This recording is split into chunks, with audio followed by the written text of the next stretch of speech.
Welcome everyone. We are going to look at Module 2, Homework 5. So Module 2, Homework 5 is about these exponent rules that you will need to know. I'm not going to go over each rule individually. We'll just go over them as we need them. So we're going to do some problems. The first one is x to the 10th over x to the 7th. You will notice that this rule looks similar to this.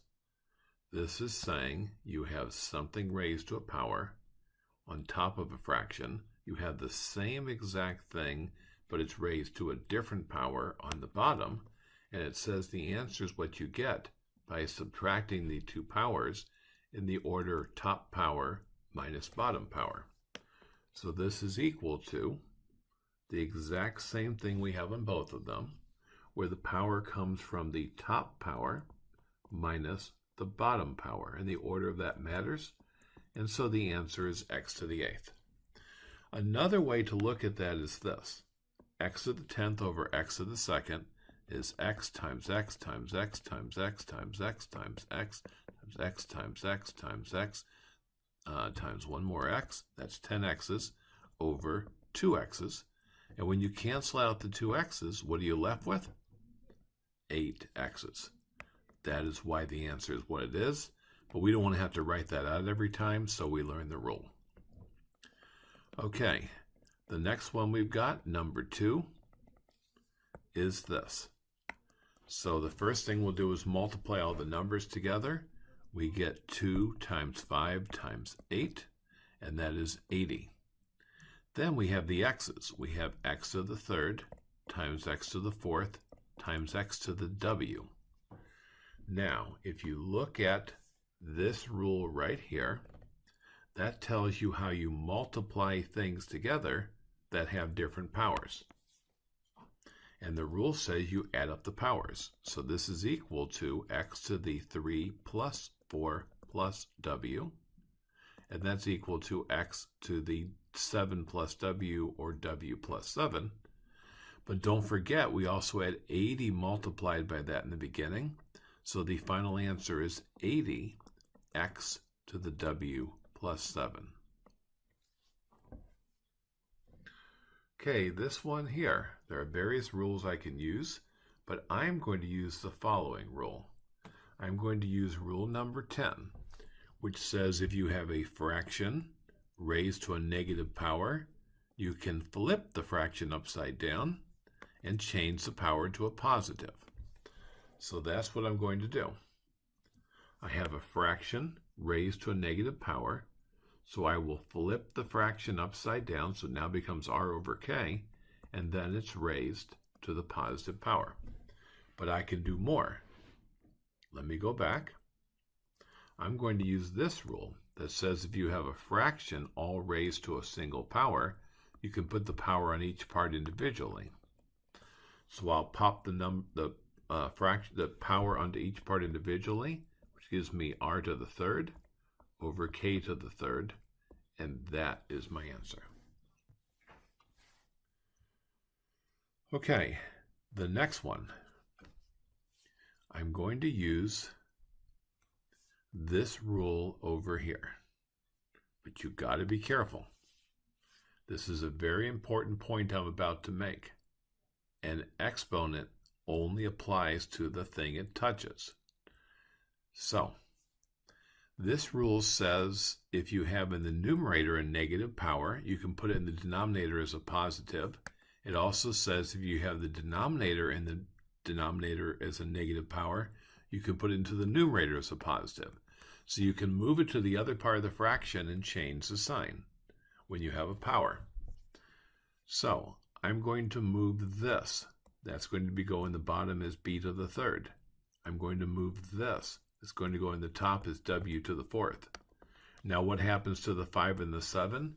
Well, the power wasn't touching those, so the power does not apply to those, so those stay where they are. And this is my answer. Okay, this next one here. This next one here on the numerator is kind of a couple different rules combined, so I'm going to just tell you how to do it. When you have something that looks like this, you just multiply the power by each of the individual parts. So we get x to the 8th and y to the 20th.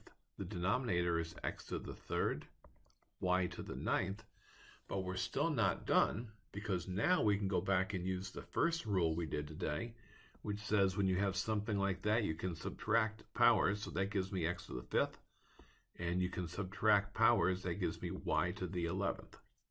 So that is my final answer for that one.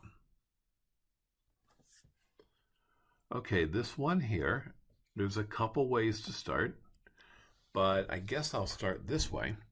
It's similar to this rule, where you can take the power on the outside and just put it on each part.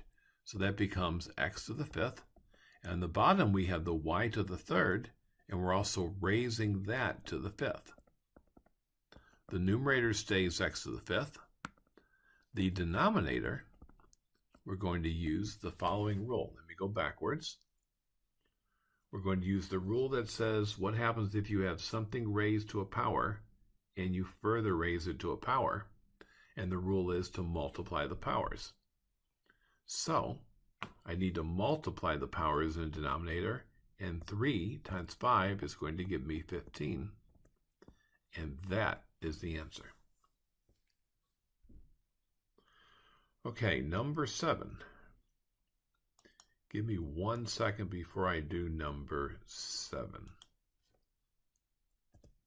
Just want to push things a little bit over here. I want to give myself some room. Okay, number 7 involves a lot of rules. One thing you have to be very careful with is only use one rule at a time. So I'm going to start with the rule that says if you have a fraction raised to a negative power, you can flip the fraction. So I'm going to flip the fraction. I'm not going to change anything about it except to flip it. Everything will stay exactly as it is, and that you need to be very careful to do that. I'm going to flip the fraction exactly as it is, and the rule is you then change it to a positive power. Then I'm going to use the rule I told you about, which is I can put the power of 3 on each one of these things. So that's going to become z to the negative 7 to the 3rd over x to the negative 2 to the 3rd and y to the 3rd. Over here, I'm going to use the rule that we used just recently. When you have something raised to a power, and that's further raised to a power, and that's what we have going on here, the rule is that you multiply the powers. So that will be z to the negative 21. Likewise, you'll multiply the powers, so x to the negative 6, and you're going to have y to the 3. We are still not done. As a general rule, you do not leave negative powers in your answer. But we had a rule that said if something has a negative power, you can move it to the other part of the fraction to make the power positive. So I'm going to leave the y to the 3rd alone because that's already positive. I'm going to take this thing with the negative power, put it on the other part of the fraction and make it positive. That's a 21. I'm going to take this thing to the negative power, put it on the other side, make it positive. That's 6. That's 6. And that is my final answer. X to the 6th over z to the 2nd. Z to the 21st. Y to the 3rd. Let me write that a little bit better. 21. Okay, the last one may look very complicated, but it turns out to be easy. One of the rules up above, maybe I'll find it in a moment, says that anything whatsoever raised to the power of 0 is 1. So the answer is 1. There's nothing more to do. Let me scroll back. That's the rule I'm referring to. Anything at all raised to the power of 0 is equal to 1. Okay, so that is Module 2, Homework 5. We're now going to look at something called scientific notation. This is important because you will see scientific notation in a lot of science classes. So take a moment, pause the video, read what this says, and then look at this and see if you know what the answer is. Okay, I'm hoping you read it. So, which ones are in scientific notation? A is, D is, and E is. What's set up here is correct. Another way to say that is this. The number in front should have only one digit in front of the decimal, and it needs to not be 0. So this is not scientific notation because the one digit in front is a 0. This is not scientific notation because there's 2 digits in front of the decimal point. So that's not scientific notation. This one is. There's nothing wrong with the exponent being negative. And this one is because 7 is the same as 7.0. So A, D, and E are scientific notation. Okay. Again, you ought to pause the video and just read this thing. So, all that's saying is this. If the answer to your question is in scientific notation, the directions of the homework may tell you to put something other than an X.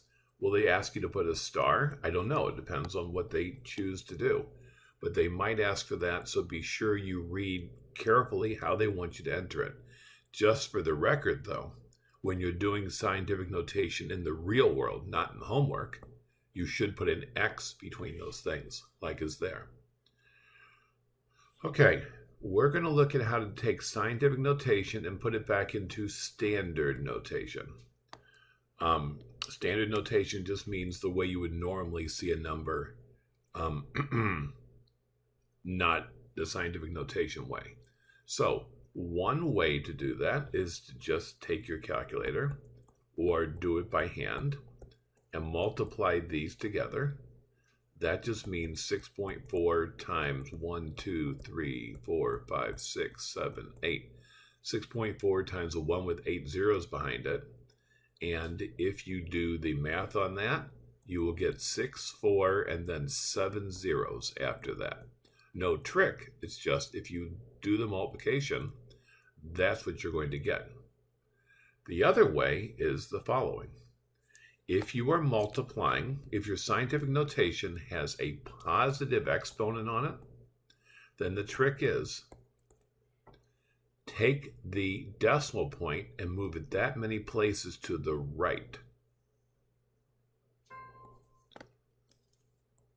1, 2, 3, 4, 5, 6, 7, 8. So that's where it ends up, right there. Oops, I shouldn't have erased that. Let's see if I can undo that. Anywhere there's no number, you should put zeros. And look at what we end up with. And the decimal point is moved. We end up with 64 and then 7 zeros after it, which is the same thing you would have gotten if you just did normal multiplication. So the trick is if you're multiplying by 10 to a power and the power is positive, you move the decimal point 2 places to the right. Okay, very important that you notice the following thing.